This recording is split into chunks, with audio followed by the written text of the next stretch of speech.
Muy buenos días, esta es una clase para los estudiantes de la IBC, mi nombre es Víctor y esta es la clase número 9 de la asignatura de bioética. En esta ocasión el tema que vamos a desarrollar será la enfermedad del Alzheimer desde la perspectiva bioética. Para comenzar, la enfermedad del Alzheimer representa la forma más frecuente de demencia en la población mundial. Su tasa de crecimiento se ha incrementado año con año. Esto se agrega al fenómeno de envejecimiento poblacional. La enfermedad del Alzheimer es una enfermedad degenerativa que suele aparecer entre los 70 a los 80 años de edad. Su causa es desconocida aún, por lo que se hace compleja la labor de prevención. Las personas con enfermedad de Alzheimer atraviesan por un curso lento de síntomas que de a poco van dejando sin capacidades cognitivas, motrices y de lenguaje. Su personalidad cambia y es frecuente que se asocie a los síntomas de depresión, ansiedad. Es una condición humana que conlleva dolor, miedo y sufrimiento constante, tanto para el paciente como para los familiares. Basándose en el curso de esta enfermedad, en el sufrimiento que provoca en la vida mental de quien la padece, se hace necesario la atención sanitaria basada en los principios bioéticos que defienden el respeto a las personas, su dignidad, su autonomía y a su vida. La enfermedad del Alzheimer es considerada como uno de los tipos de demencia que más frecuentemente se diagnostica en los organismos de salud alrededor del mundo. En la actualidad, se calcula que el nivel de incidencia de este mal en adultos mayores es considerable, pues un 5% de las personas entre los 65 y 80 años pueden verse afectadas, así como un 15% de los mayores entre las edades de 80 años. Se considera que existe actualmente unos 25 millones de personas que padecen en el mundo y probablemente en los próximos 20 años se registren 70 millones de nuevos casos.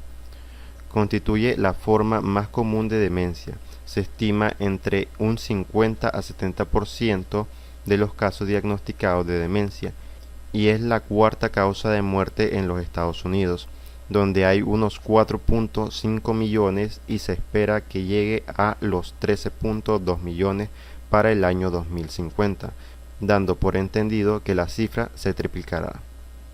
En Europa hay aproximadamente 3.286 personas que padecen demencia y aparecen 824 casos nuevos por año. En España se ha detectado un incremento de la incidencia de casos debido al envejecimiento de la población y ha llevado a contribuir a un problema de salud pública. En este país hay unos 800.000 casos, aunque oficialmente solamente hay registrado unos 600.000 casos. En México las cifras son inciertas, según fuentes de la Secretaría de Salud, que no se tienen datos sobre la incidencia de esta enfermedad, esto debido a que no se practica encuesta epidemiológica a nivel nacional. Las cifras que se tienen de los casos se redactan en los registros hospitalarios de los centros de salud, pero como se dijo antes, no se lleva a cabo una encuesta nacional de epidemiología para conocer la incidencia y la prevalencia en este problema. Pero en sí, ¿en qué consiste el Alzheimer? La enfermedad de Alzheimer ha sido definida por la OMS como una dolencia degenerativa cerebral primaria de causa desconocida. Esta enfermedad consiste en cambios microscópicos en el tejido cerebral de ciertas partes del cerebro y una pérdida progresiva y constante de acetilcolina, sustancia química que permite a las células nerviosas efectuar la sinapsis y está íntimamente involucrada en la actividad mental vinculada al aprendizaje, la memoria y el pensamiento. Es un tipo de demencia que progresa lentamente. Su esperanza de vida es de 8 a 10 años, donde se presenta el deterioro cognitivo, especialmente de la memoria, con dificultades en la motricidad, el lenguaje y en la identificación de objetos. Esta enfermedad incapacita severamente a la persona para cualquier actividad autónoma, esto en la última etapa de su curso. La enfermedad del Alzheimer se manifiesta con mayor frecuencia entre los 70 a los 80 años, teniendo dos subtipos: el inicio temprano, cuando los síntomas comienzan a presentarse a los 65 años o antes, y el inicio tardado, donde la sintomatología comienza a presentarse después de dicha edad. El curso de la enfermedad varía de cada persona. Los síntomas al inicio son sutiles, casi impredecibles, tanto para el paciente como para su familia, pero los síntomas de memoria, razonamiento y juicio generalmente anuncian el inicio de la enfermedad. Estos síntomas se van haciendo cada vez más frecuentes y más profundos. El paciente empieza a manifestar una ligera pérdida de la memoria reciente. El déficit de la memoria se intensifica hasta la amnesia total. Se afecta tanto la memoria primaria como la secundaria y posteriormente la memoria semántica y la remota, que incluye todos los aspectos cognitivos, lo que incrementa el deterioro de todas las áreas de la vida. Con el tiempo se observa más deterioro y confusión. Se produce el síndrome de anochecer. Se produce cuando los síntomas empeoran por la tarde. Los individuos tienen dificultad progresiva en las funciones ejecutivas, como la interpretación de tareas complejas. Manifiestan dificultades para realizar certeramente movimientos voluntarios, como por ejemplo el vestirse, atarse los zapatos, etc. Además de dificultades en la marcha, pierden el equilibrio y pueden presentar anomalías motoras como la deambulación o el vagabundeo. En fases avanzadas le cuesta la deglución de los alimentos, se atraganta frecuentemente y no controla sus gestos. La personalidad suele alterarse en la fase final, puede aparecer depresión en el 20% de los casos y pueden aparecer también síntomas psicóticos, generalmente en forma de alucinaciones y a veces crisis de agitación o de pánico, las que aumentan con el incremento del deterioro. Puede aparecer también delirio, agitación y agresión, apatía, estados de euforia, alteraciones del apetito y la alimentación. Es muy frecuente en el inicio la irritabilidad y la labilidad del afecto. Estos síntomas hacen difícil el manejo del paciente, especialmente para sus cuidadores, quienes están en riesgo de generar también cuadros clínicos como depresión, ansiedad, debido a la dificultad de vivir con los síntomas conductuales del paciente.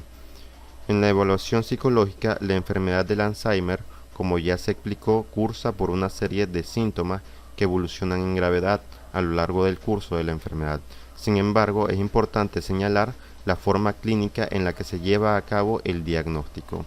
En la fase clínica, la sintomatología se presenta de manera insidiosa durante meses o años y consiste fundamentalmente en la pérdida de la memoria, desorientación temporoespacial, alteración del juicio y la racionalidad, alteración del lenguaje, alteración de la comprensión verbal y visual, alteración de la capacidad de cálculo, cambio de carácter, etc. La sintomatología es muy variada de persona a persona, así como la presencia de personas a personas, o sea, las personas que están alrededor del paciente, así como también la presencia de ciertos síntomas a lo largo del tiempo del curso de la enfermedad. El diagnóstico de la enfermedad del Alzheimer se realiza por exclusión. Es fundamentalmente clínico, elaborando una correcta historia clínica completada con el examen neurológico y el neuropsicológico, con una batería de pruebas neuropsicológicas y, si es preciso, pruebas de imagen. Un médico especializado tiene un 80 a 90% de probabilidades de diagnosticar correctamente la enfermedad. Las pautas para el diagnóstico definitivo, de acuerdo con el CE-10, se requiere todos los síntomas. Primeramente, el deterioro de la memoria, que es la alteración para registrar, almacenar, recuperar información nueva, y también la pérdida de contenido amnésico relativo a la familia o al pasado. Después tenemos el deterioro del pensamiento y el razonamiento, la reducción del flujo de ideas, el deterioro en el proceso de almacenamiento de información y la dificultad para prestar atención a varios estímulos simultáneos. Además de esto, también podemos mencionar la interferencia en las actividades cotidianas, el nivel de conciencia claro y los síntomas presentes al menos durante 6 meses.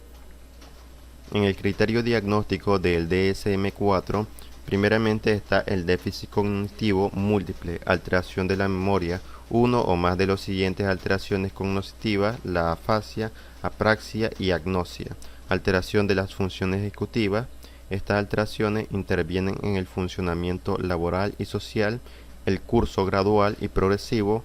Las alteraciones cognitivas no son debido a otras causas y los déficits no suceden en el curso del delirio.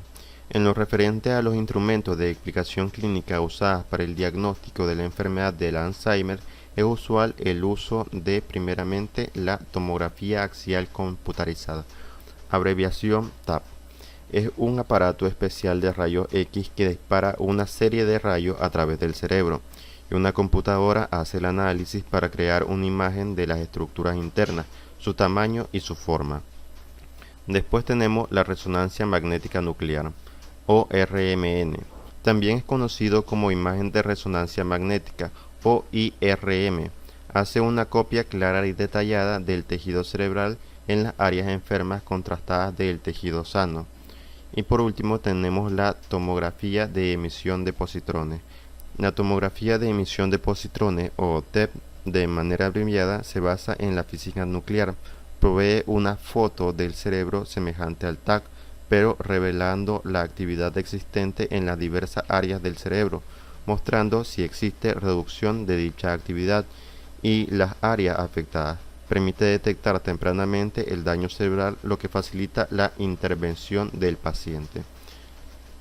Entre los instrumentos de evaluación psicométrica de la enfermedad del Alzheimer tenemos primeramente el test de cribado para la detección de la enfermedad del Alzheimer, el Mini Mental State Examination o MMS, el cuestionario portátil breve del estado mental, el SKT, entrevista de deterioro de las actividades diarias. También podemos mencionar la escala de deterioro de Hamilton, la escala de depresión geriátrica, la escala clínica de demencia, la escala de deterioro global y el test de los 7 minutos. En relación con el programa de prevención, la prevención constituye la base más segura para evitar la enfermedad. Sin embargo, es difícil evitar su aparición, puesto que se desconoce la causa que lo produce. Las recomendaciones de los expertos se centran fundamentalmente en dos puntos clave: la detección precoz de los primeros síntomas y ejercitar la memoria y la función intelectual. Últimamente se ha estado asociando los factores de riesgo vascular, como por ejemplo la hipertensión o también la diabetes, a un mayor riesgo no solo de padecer demencia vascular, sino también de la enfermedad del Alzheimer. La detección precoz supone ganar tiempo a la enfermedad y retrasar los peores síntomas, los que incapacitan más a las personas. Por eso es tan importante detectar las primeras manifestaciones, signos que indican un declive en la memoria, aunque no haya todavía disfunciones cognitivas o alteraciones de la capacidad intelectual. De esta forma se podrá actuar a tiempo. Otra estrategia se encuentra en el ejercicio intelectual y expuesto a los entrenamientos de la memoria y de las capacidades intelectuales. Por ejemplo, a través de la lectura se retrasa la evolución de la enfermedad. También se ha asociado un mayor nivel de cultura a menor riesgo de padecer la enfermedad. Bajar en grasa parece proteger también frente al deterioro cognitivo. Esto es importante ya que son pocos los niveles mundiales de programas específicos para la prevención del Alzheimer. Y bien, aquí terminaríamos la clase del día de hoy.